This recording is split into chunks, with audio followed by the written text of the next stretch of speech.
Agud Voch Boisai. Leilouy nishmat simim rosirus bas Mordechai. Baruch shechionu v'kimonu v'giyonu lazman hazeh. My Bechor had a baby girl, his first kid. Mazel Tov.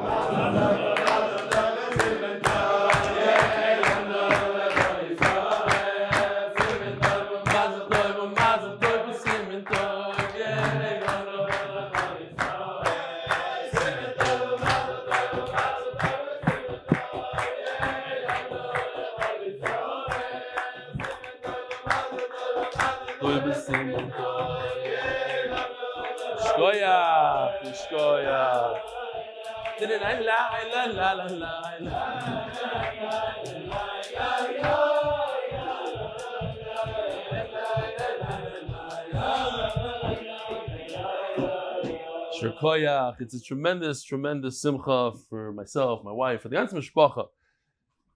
We have a long history. This is the Bechor. We had some ups, we had some downs, and this is tremendous nachas for us. And we found out Motzei Shabbos, and as soon as I found out, I told my wife to book me a flight.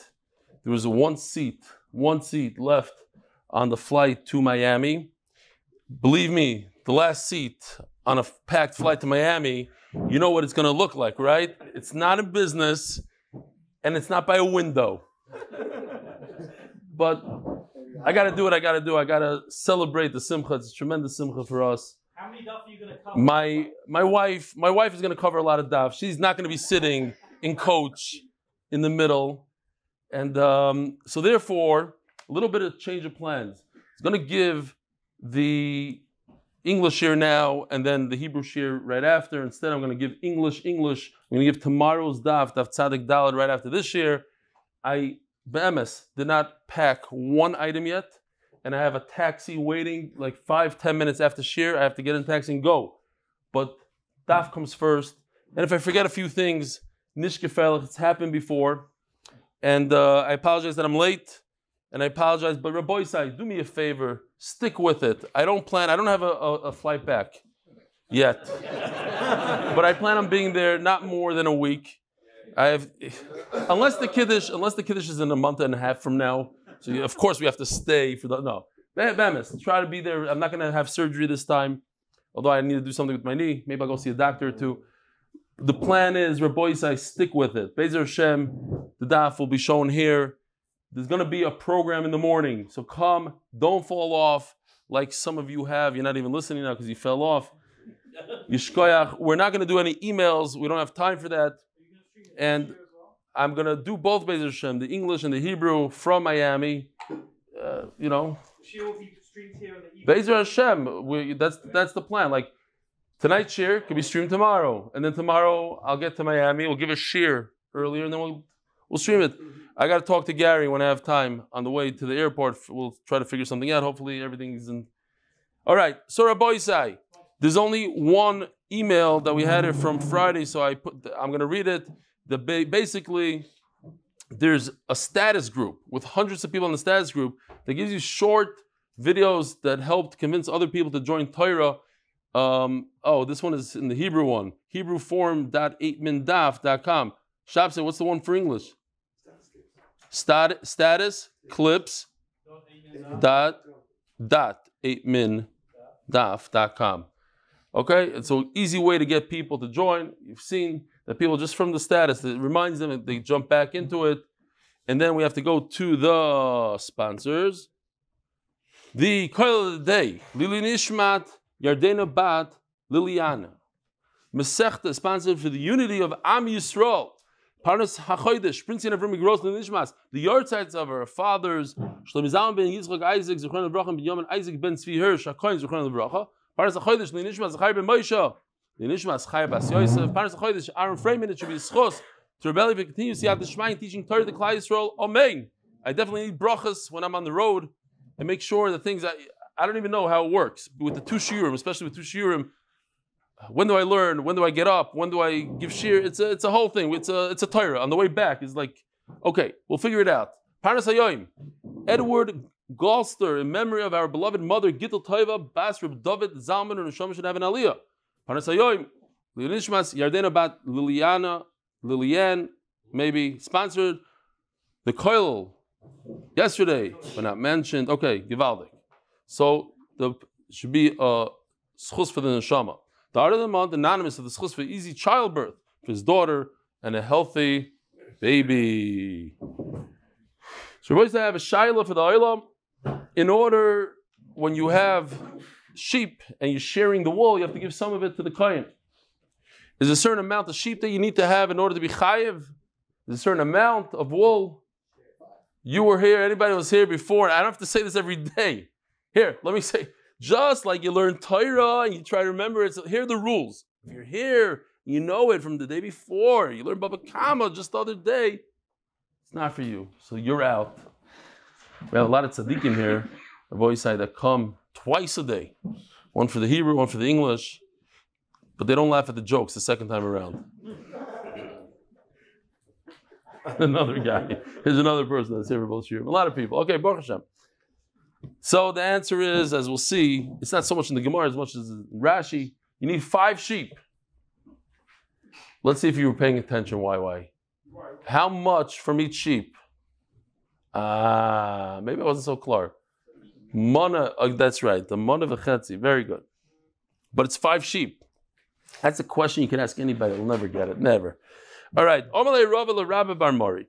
we're continuing Daf Tzadik Beis on days, continuing the Agadata Chaparain while it's still here. It's not so poshut to get such gishmak Agadatas. We're going into some Baba Kama, the Bamatzia, Chaparain. Where do we know this thing, right? He said 17 things. This is number 16. There's a saying that people say, when we're younger, they make us chashav like older people. When we're actually older and people should respect, no, they treat us like young children. The fact is, as everybody knows, that when you're a child, when you're younger, you want to be older. Can't wait to be older until I'm bar mitzvah. Then bar mitzvah, you want to get married, and married, this. And then all of a sudden you hit an age, it's like, wow, I wish I could be 20 years old again. I wish I could be 15. Halavai. So how do we know this? Last week's parasha. That what? In the beginning, HaKadosh Baruch Hu himself led Klal Yisroel in the Midbar. When they got older, it's no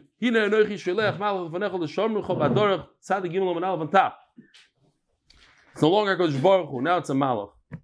And for the final one,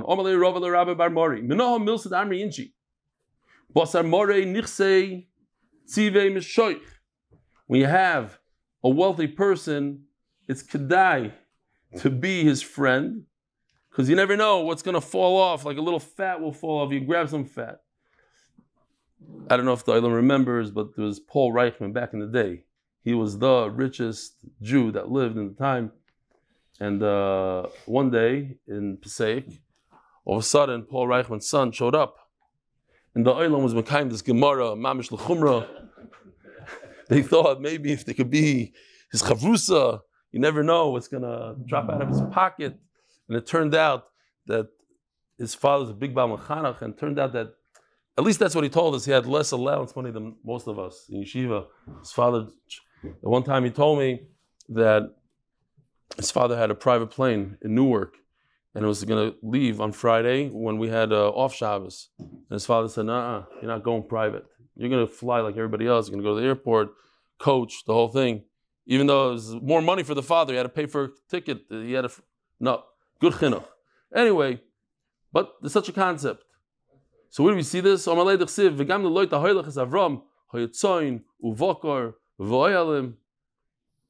Lloyd, relative of a very wealthy Avram, so he also got a little part of it. Doesn't always work like that. The Kupat Yair over here came to somebody and said, could you give us some money? He says, I can't. You know how many relatives I have? I have tons of relatives. Pashut, I can't. So suddenly the Kupat Yair noticed that the relatives are showing up at the Kupat Yair, knocking on the door. They need money. So they said, well, your relative said that, he's telling two. He's giving you guy. He said, no, he doesn't give us a dime. So they go back to the rich guy. He said, what are you telling us? You have a lot of relatives. They said, you don't give them a dime. He said, that's what I meant.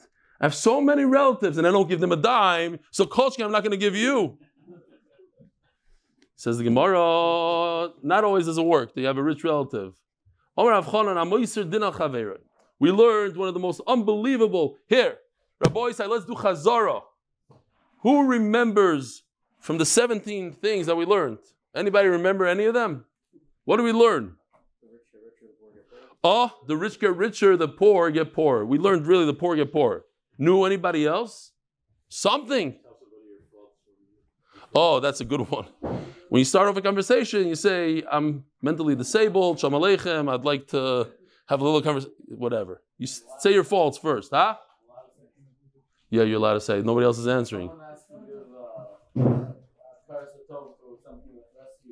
Yeah, if somebody, very good.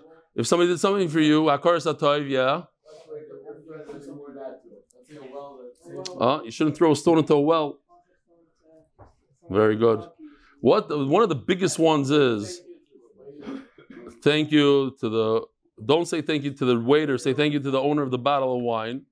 Sometimes you have to know who to direct Akar Satoiv to. And one of the biggest ones, no Rabbi Sai. Huh? If somebody calls you a donkey, you act like a donkey. Let's remember the good ones. Oh, the ones that have pictures.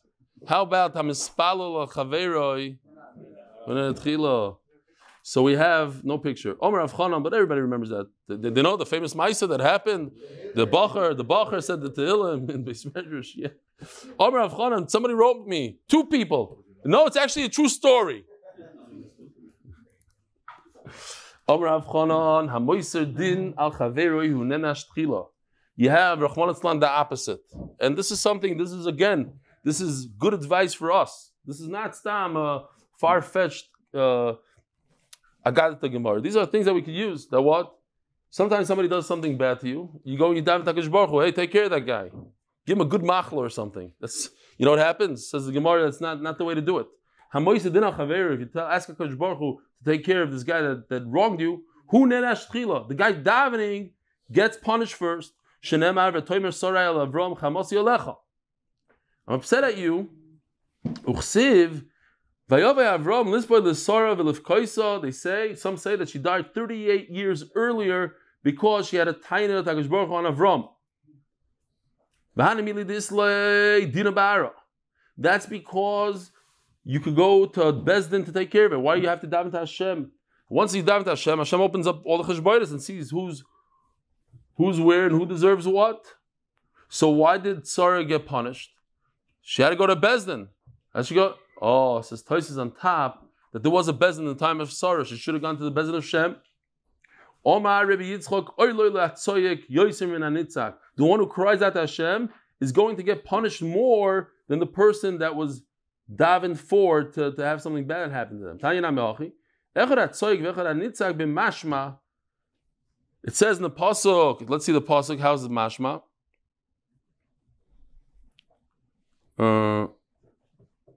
Here. He'll cry to me. I'll hear him. Both. The person that davened and the person that did something wrong. It's this coming parasha, right? You know what? Half the Torah is in this week's coming parasha. Rabbi, this is a great week to start Shnai Mikra V'Chatargum. This is the week that I'm going to fall off. Not Be'ezer Hashem. I mean, Chas V'Shalom. This is when I travel. That's what gets hits for. That's what gets hits for. What? I do other things on the plane. I'm a Talmud of Mo Landy. I just try to do Chazar on the plane. Anyway, I'm going to try this ambient thing. I know it's not such a great idea, but sometimes if you're a poor man in business, you sit in a coach and you take your Ambien, and before you know it, they land, and your neck is like, you could sleep like. I'm getting it from Avi Kamyansky because he flies a lot, and Avi told me that he took it once, and he had to go to the restroom, And the stewardess looks at him and says, Ambien? How did you know? He's on all four. He's crawling, all four. Emes and Maisa. And my also another Maisa that happened that my Shver's cousin, Spiegel from Bnei Brak, he has the famous Chaver Kaddish over there. He didn't know, so he gets in the plane, and they said, you want to feel good, just take an Ambien. Takes an Ambien. Half hour later, say, ladies and gentlemen, we have to deplane because some technical difficulty, and he's out. And they're like, sir, nothing. They had to schlep him out on a stretcher. So you got to be careful. That's what I heard. Anyway, I hope none of these things happen. Oh, famous thing. Everybody knows that a birkas hedyot shouldn't be kala beinach. People tell me, I say, I don't give brachas. No, yeah, but at least birkas kala, birkas hedyot. Okay, shkoyach. Omer Yitzchak lo yidam al tikilas hedyot kala beinach. Oh, now I have something to tell them. They ever say, you want a bracha? I need a bracha from a hedyot. I said, I'll give you a klal in a second if you don't get away. Okay, anyway, I'll take kilas hedyot kala beinach. Chas v'shalom. I did tshuva. They asked me, bro, I go, I give. Even though every time it feels uncomfortable all over again. So kilas hedyot kala beinach. A person that curses you, even though he's a hedyot, it could be destructive. Sharei Avimelech kilas sorav v'niskayim b'zara. Avimelech, here we're still in the story with Avimelech. He cursed, and it was miskayim in her children. Shenemar v'hinei huloch susinayim. Avimelech says, here's the money. The simple pshat in the pasuk is, take this money so that people don't think that I actually did something to you. You'll see that it was actually a punishment. I'm paying you money to get out of here. But the Gemara darshans that suseinayim, it should be a covering for the eyes. Since you weren't open with me, you didn't tell me that Avram is your husband, and you caused me all this aggravation and pain. So you cursed her. When the sky and bizarre it actually happened, he stopped seeing. It's better to be the person that's chased by others, a nirdaf, rather than the bully. It's better to be bullied than to be the bully.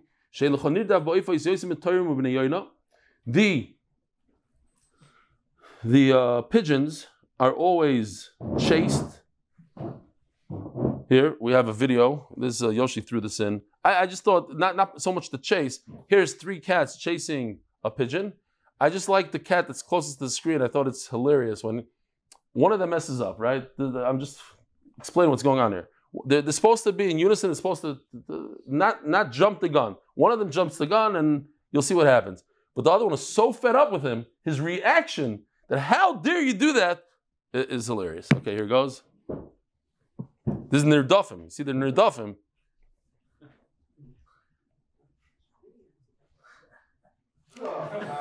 It's like, I had enough of this. He goes to sleep. It's a mudna reaction from a cat. I have to ask my son when I get to Miami. By the way, there's big news. You know that has 2 cats. They're getting rid of one now because of the baby. It's a big zach. Yeah. Okay.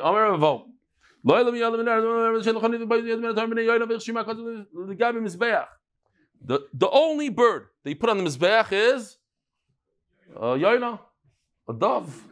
Yardena, older one, younger one. But that's the only bird. Why? Because it's always bullied. Like I'm thinking about it now. The one nation that's always bullied, Klal Yisroel. We're bullied. Akash Baruch Hu likes those that are bullied, not the bullies. The Ramban says that the reason why the pigeon was the one that was zechus to be on the mizbeach and no other bird, because it's the only kosher bird that stays with its mate for its entire life. And that's why there's a minhag by the Yerushalmis that they eat pigeon at the chasana. But in the Cheder Yichud, they give him some pigeon. This Yerushalmi that comes, he said, yeah, I didn't eat it. I don't want to say, and new and taka, that's the problem. Whatever, I didn't want to.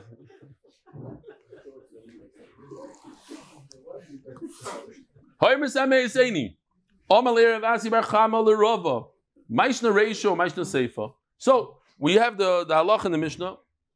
If somebody says, poke out my eye, shugana, poke out my eye. So the guy takes him seriously and he pokes out his eye. So it doesn't matter, even if the guy says, poke it out and you'll be potter, it's fine, trust me, I'm moichel you, the guy is chayiv. But when the guy says, rip up my shirt, and he says, you're potter, he's potter. So what's the difference between a shirt and an eye? No one is moichel. Nobody wants to walk around blind for the rest of their life. So he wasn't serious. Okay, an eye knot, and to get punched in the face and not to lose an eye. Somebody likes that. Oh, Moir, the Rabbi said, listen to this. You have to listen carefully to this one. This guy tells his friend, he says, you can't be mitzayir me. No way in the world will I feel pain during Shemoneh Esrei. I'm in a different world. Don't feel pain. So the guy's down in Shemoneh Esrei. He comes to try it out. He gives him a good pinch on his arm. Nothing. Continues as if nothing happened. So he goes lower. He takes his leg and really nothing.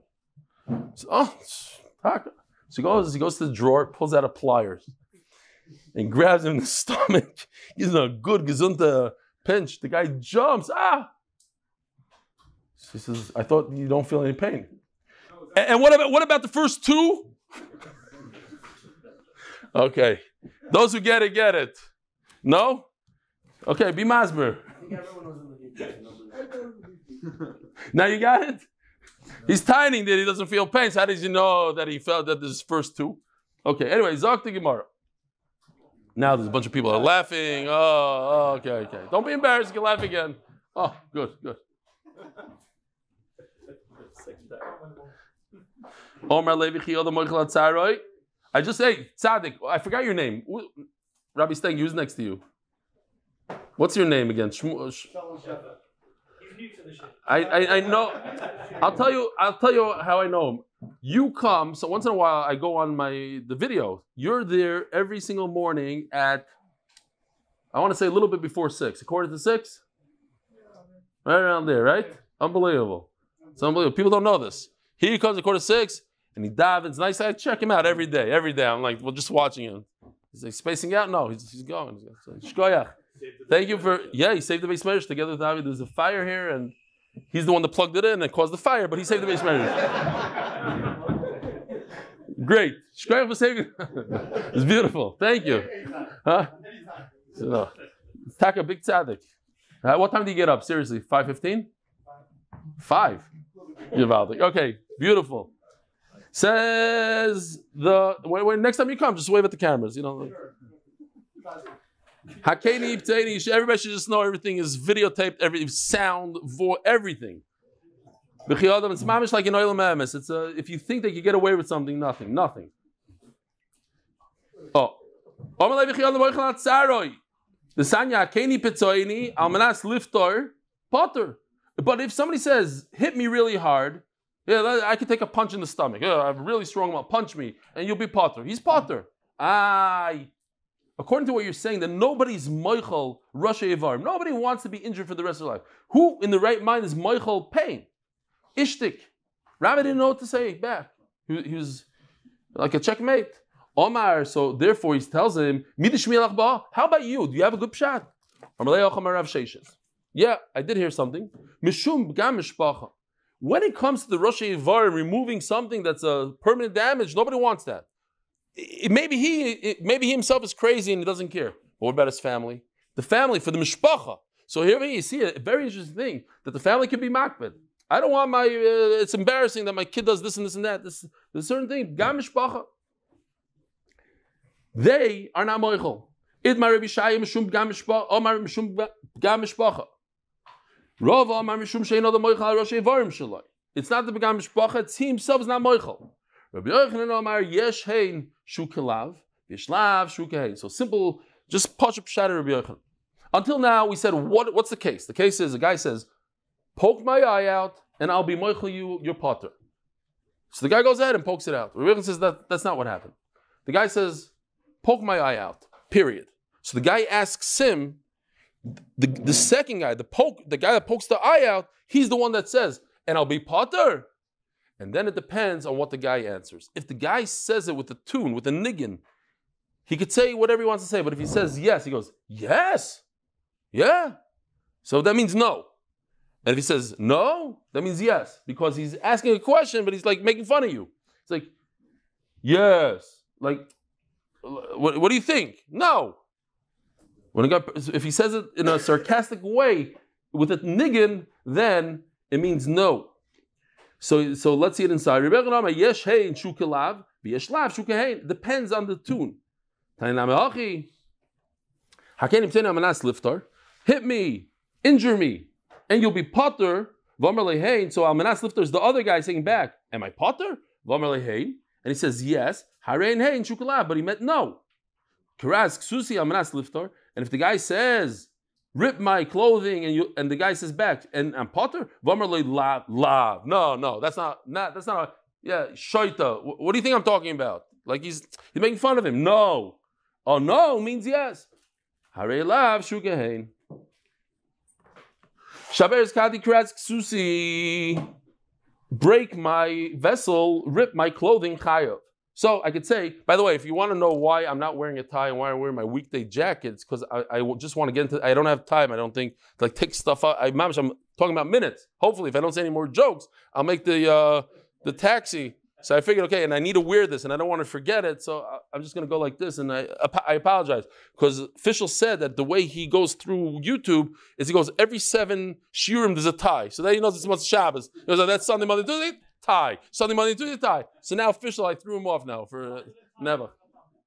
Okay. Yeah, but it has to be, there's a certain, you can't just put any tie. There's a certain order to my ties. There's a certain rotation. No, but I have to wear that tie next week. You can't ruin my tie collection. Okay, anyways, we're talking about ripping clothes. You rip my clothes, you're chayiv. Rabbi Gedalia Nadel, the famous Rabbi Gedalia Nadel, was a Talmud of Chazon Ish, but he was an interesting Talmud of Chazon Ish. He was also a contractor. He used to make wine. Famous in Bnei Brak. When I was a kid, he was still alive. Rabbi Gedalia Nadel, big Talmud Chacham.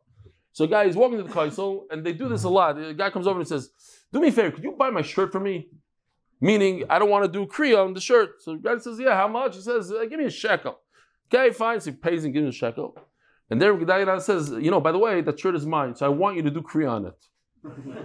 So the guy's like, oh no. So he had to do kriya on the shirt. So he finishes doing kriya, he says, by the way, that's my shirt. You just ripped my shirt. I want you to pay me for my shirt. Because he was trying to teach him a lesson. Don't play games with the Kadosh Baruch Hu. It's halacha to do kriya. So you do kriya. Okay. I don't hold to that. I try to sell my shirt to my wife, to my kids, not to Gedalia Nadel. Vermini, lishmar v'loy la'abed. So it says in the pasuk lishmar. Let's see the pasuk here.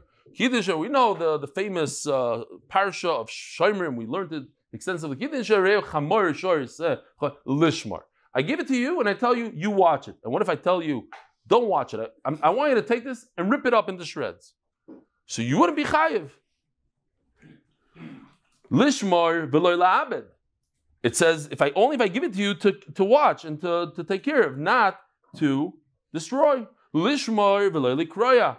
The Torah says I'm giving it to watch, but not to rip up. So here it says mufurish that if the guy does rip it up after I said here take it and rip it, you are potter. In the Mishnah it says that exact case you'd be chayiv. Take my shirt, rip it, chayiv. Says Gemara. This is also very important because the Gemara is going to talk about this. Here, take it and give it. Don't give it out to the. I want you to use this for tzedakah or whatever, or don't give it out to aniyim. It doesn't say lishmar. Says the Gemara. So you see that ripping is potter, and you're telling me kras ksusi chayev. When the garment already came to his hand, and he says, "Hey, you can rip it." That's too late, and he's chayev. He made a condition with him. I'm giving it to you on condition that you can rip it, so he doesn't have to pay for it. But at the end of the day, the word lishmar means watch this that I already gave you. No, you're right.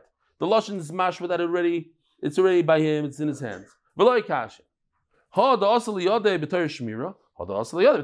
Depends how I gave it to you. If I gave it to you to watch, and then I try to flip it, then you chayev.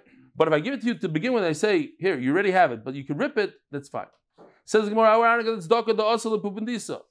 a wallet full of money for tzedakah came to Pumendisa. After Rav Yosef gave it to somebody to watch. Pasha Bey, he mistreated it, he didn't watch it, he was negligent, he put it on the windowsill, and somebody saw it, came by, also ganve ganvu, and they stole it.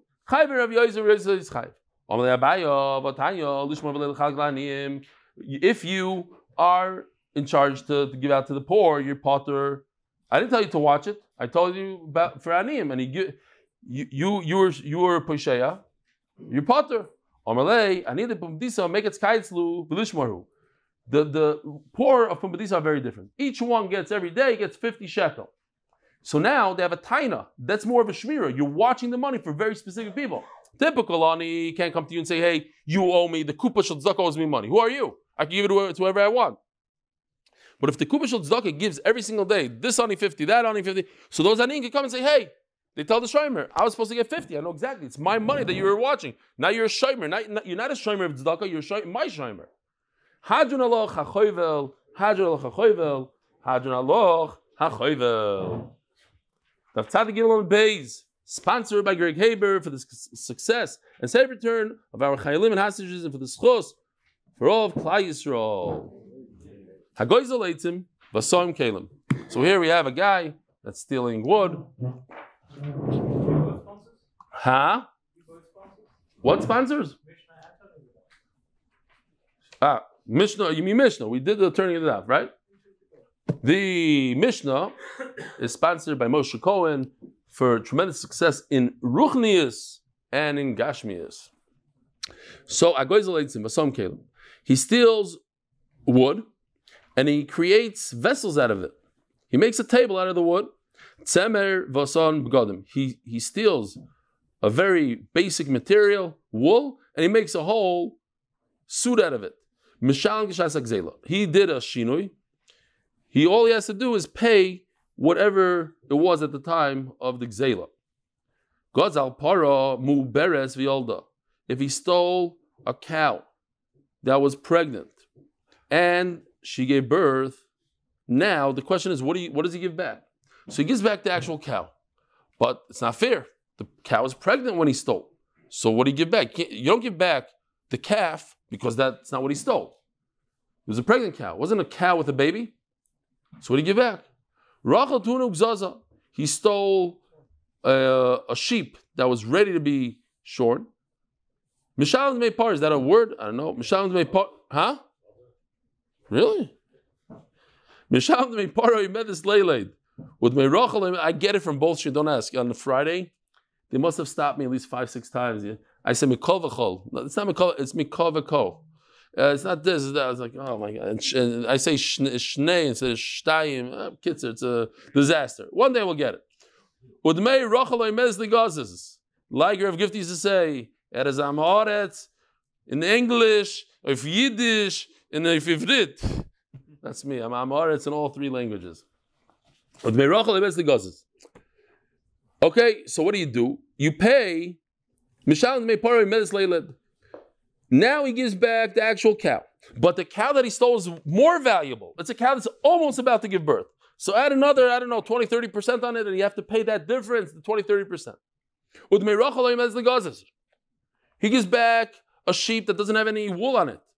But when he stole it, it had wool, so it was worth much more. Not the amount after it's shorn and everything else, but something. What if when he stole the cow, it got pregnant by him, and she gave birth. He stole a sheep without any wool, and then he had it so long by him, she loaded it up with wool. That's a shinui. That's a big change in the animal. You pay what you stole. So the klal is that when you steal, you pay like at the time of the gzela. If there's a shinui, something changed, you pay at what it was at the time of the theft. Amri. Ask the Gemara Bam Kasha. Eitzim vasom kelim in. If you steal wood and you made it into a vessel, that's considered a shinui. That's something that'll change. Shipon loy. But what if he did shipon? This is shipon. If the other wants to see for a second, shipon. To plane it. It has a little bit of a stomach. He's straightening out. Now he's making it completely different. It went from round to flat. Now it's... So what's the halacha of shipon? Okay, that's enough for now. Okay. Let me just see what we have here. Wow, geschmack. Okay. So, Now that's a problem. We're going to see that planing something, and it makes sense. That's a big change. You took a piece of wood that's very raw, and you made it into a 2x4. That's shifon. Shifon like tzemer v'asam b'gadamin. What if you took wool and you made it into clothing? That's what the Mishnah says. You made it into clothing. But what about the middle step, libnon? Until you make wool into clothing, you have to take steps. One of them is to make it white. Here we go. Libun. You take a bunch of the wool, you cook it up, and you make it white. Vermini, okay, so you tell me that libun and shifon is not considered a shinui. Vermini, but it says not like that. Gazal leilouy v'shifon, befurish. He stole wood and he planed it.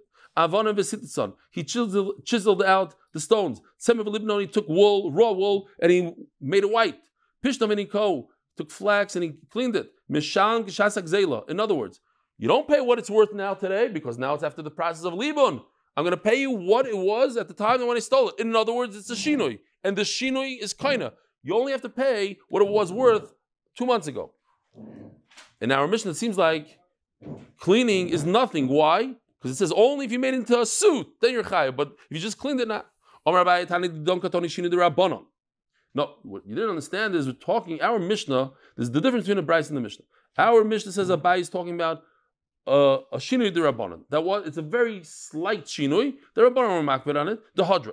It could go right back to the original. And the Gemara is going to explain. Because shinui d'Raisa, certainly if you plane out the wood and you make it a nice straight piece, certainly you're kainet and you only have to pay for raw wood. That what? Eitzim asam kalim. Eitzim shupim. We're talking about he stole a bunch of 2x4s. Already they're planed. Umaynu nesarim. Wood. Boards. This shinui d'hada libriyasahu. And then he takes these boards and he puts them one on top of the other, maybe puts a little glue. Now he has a table. But if he wants, he just snaps them out and he puts them right back in the pile. Nothing happened. He didn't put any holes in it, no screws, nothing. No joinery, glue, as is. The boy mashlavlu, if he wants, he can just pull it apart. And the same thing would be with wool and clothing. But semer tavui. Talking about he stole. Here, we have some pictures here. This is tavui. This is how they make. You make a what do you call it out of it? A thread.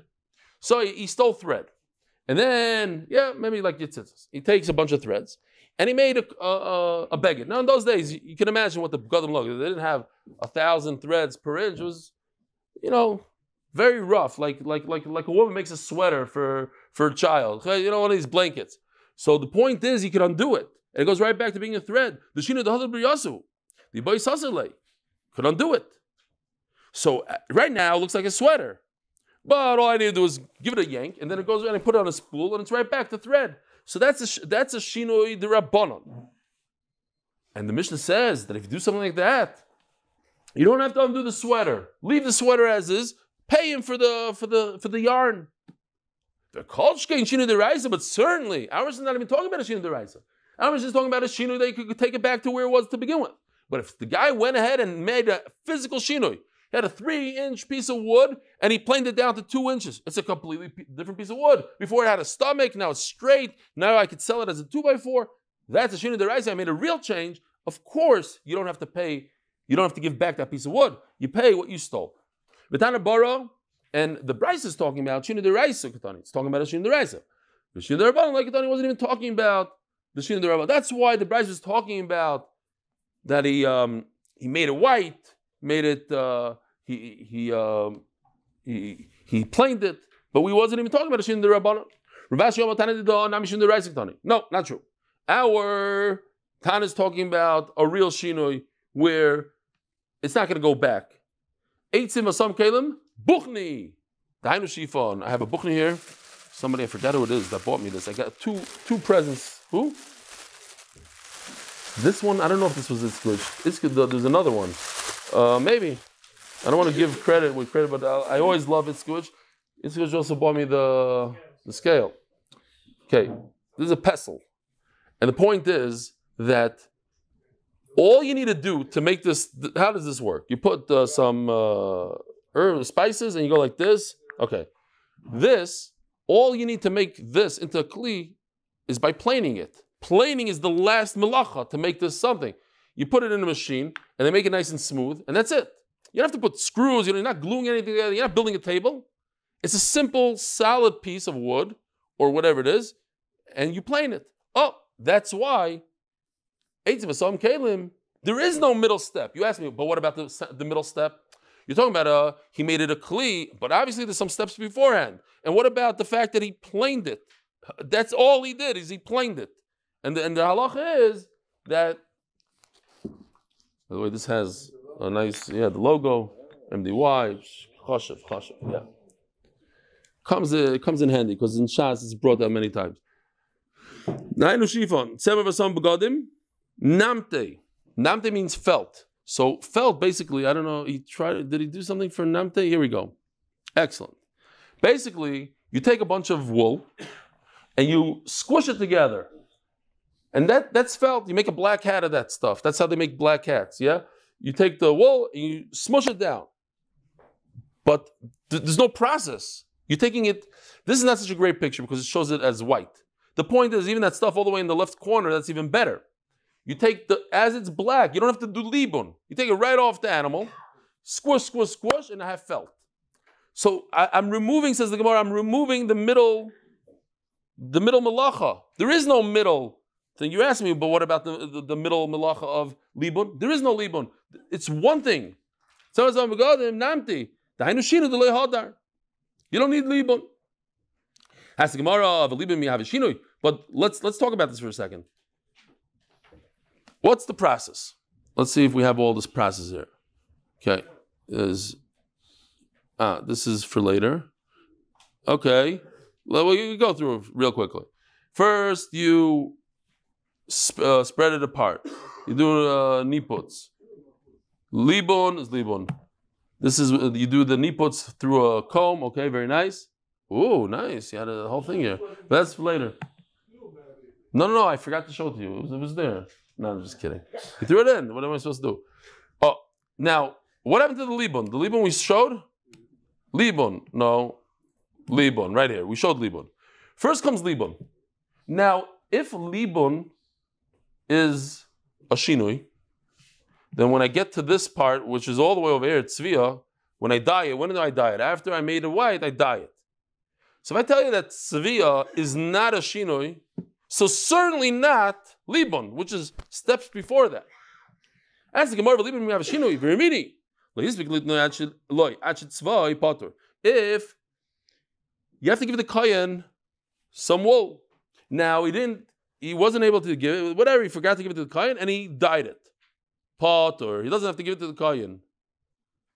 Libnoi v'loy tzvai chayav, because if you do tzviya, if you do libun and you didn't do tzviya, then you're chayiv. In other words, what does that mean? Sorry, I jumped the thing. Forget what I said before. Libun by itself, if I just did libun, I have to give it to the kohen. Why? I didn't do a shinui. It's still the kohen's. If I did tzviya, that makes a lot of sense, right? Tzviya is the dyeing process. It's a completely different thing. Before it was on an animal, now it's red. It's a whole different thing. So if it's red, I don't have to give it to the animal. Blue, I don't have to give it to the kohen. But what are you telling me that? Why are you saying that making it white is a shinui? It seems like it's not a shinui.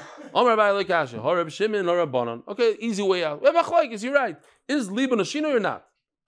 The sanya gezazoi tvoi. If he sheared the gziza here, you see Rabbi Avram Weisfish just taking it off the animal. Tvoi, he spun it. Va'arogoi. I think he has an ariga here. Here, ariga. One of these. He had to come up with a picture from the 20s. Okay, fine. That was the last time I did it by hand. Ein mitztaref. Oh, so here, this is where Rashi says that in order to be chayiv for gziza, for Reishis Hagez, the first shearing, you have to have 5 animals. And if I took one and I did one of these things, they don't come together. The 4 and the 1 that I did ariga to are not mitztaref. The chamar mitztaref. So Reb Shimon says that it's not mitztaref. Why? Because it's a shinui. Chacham say it's not a shinui. So we have machlokes. Rav Amar Haba Reb Shimon. that what everybody holds, or both of these brides are Reb Shimon that say that when you do libun, it's a shinui. So now we can go back, understand what that is. When you just do it by hand, you're doing it by hand, that's not enough of a shinui, because you did it by hand, it's not 100. But when you use a tool like this, oops, I saw that he did it nice before. Oh, here. Oh, with a tool. Now that's a real shinui. Now they're completely separated, and therefore it's not mitzaref once you use a tool, because it's a completely different wool. When you wash it in the machine or you wash it in the sink, it becomes white. That's shvachamaisis. But if you use a chemical like sulfur to change the color, that's a real shinui. Says the Gemara, but I have a bam kasha. According to Reb Shimon, even if you dye it, it's not a shinui. Libun have a shinui. And you're going to tell me you make it white to whiten it, to take the black dirt out of it, that's a shinui. But to take white wool and make it red, that's not a shinui. How does that make sense? The sanya goes as rishon tzvay. As I remove the wool from one animal, I dye it. Rishon tzvay. Or I take it immediately and I spin it. Rishon v'arogoy. I weave it. It's not mitzaref to the big shear of the 5 animals or whatever it is, the mon of a chetzi to each one. So over here he says, Reb Shimon says in the name of Reb Shimon, it's not a shinui. If you dye wool, it's not a shinui. Dyeing is not a shinui. How can we explain that? The way to explain that is, the only way we can think of is that you can remove the dye. There's a way to remove the dye. It wasn't like the process that we have today, dye is dye. It was shvach. Oh, sorry. So it says mufurish that if you dye something, according to Reb Shimon, it's not considered a shinui. What do you do?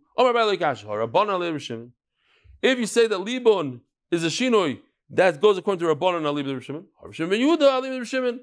Libun is not a shinui, goes according to a different sheet than Reb Shimon.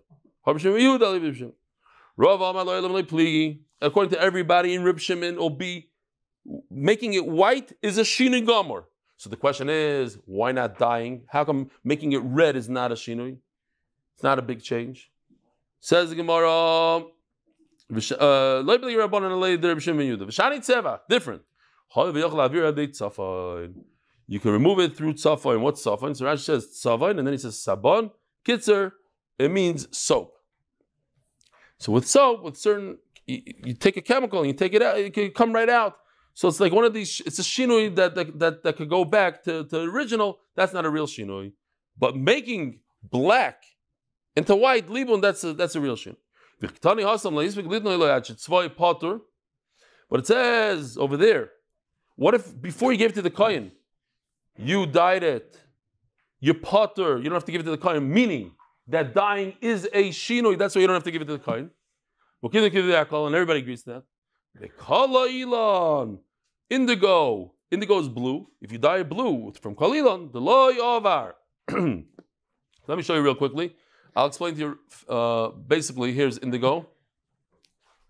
Oh, I see Yoshi added a little bit blue from the indigo. Let me just see. I don't want to miss any of the Yoshi stuff because he worked hard here. No more. Even though I went back. Ishkoyach. Okay, excellent. So here. So the bottom line is. So what happened was, they asked me to speak next door in Bnei Yeshivas. I spoke there one time in 10 years. And I decided, the reason why I said, okay, I'll speak is because, thank you, I noticed that in the parasha it talks about chelas. And I really wanted to do a research on chelas. אני מצטער, אני טס הלילה, אני טס לחוץ לארץ, ואני מוסר את השיעור אחר כך באנגלית, לא בעברית. כנראה שאין לך וואטסאפ. אתה יכול לשאר לאנגלית. מצטער. So anyway, I did a lot of research and I gave a shiur on chelas. And one of the things that was, for me, very convincing, I didn't look into it afterwards. I couldn't really figure it out. One of the things it says in the book, it was very convincing.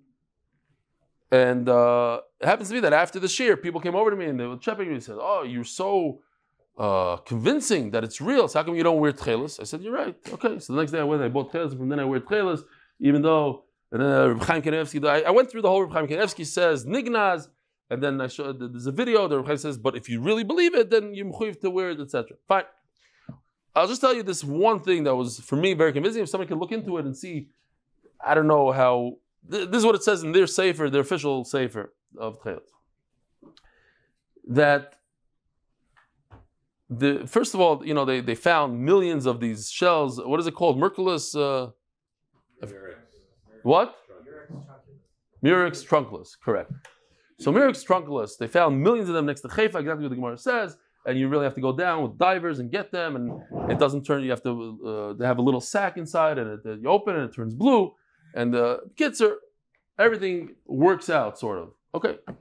But one of the very, very interesting things is that it says in the Gemara that if whoever passes tchelas, whoever sells tchelas, as if it's the real deal, but it's really kol ilan, it's really indigo, this stuff, so HaKadosh Baruch Hu is going to take great revenge on him, because only HaKadosh Baruch Hu could tell the difference between kol ilan and tchelas. The Gemara says, but there's a test, you can do it with bleach, whatever, fine. They're identical in color. So he says like this, that everything in this world has a DNA, has like a number, like a code. Every object in this world. He says, take a look at this. The code to indigo is C16, H10, N2, O2. And the code to Murex trunculus has the identical code. And that's why it would make sense that they have, even though one is a water species and one is a plant, they have the identical code. And that's why, by the way, this is how I used to show it before we had, and I brought this to show. I was the first and only guy that ever gave a shir in Bnei Yeshivas with pictures and zachin. And so that was very convincing. If it's true, that's what he says. I don't even know. I couldn't even find this code online. So I don't know. I'm not a scientist. What?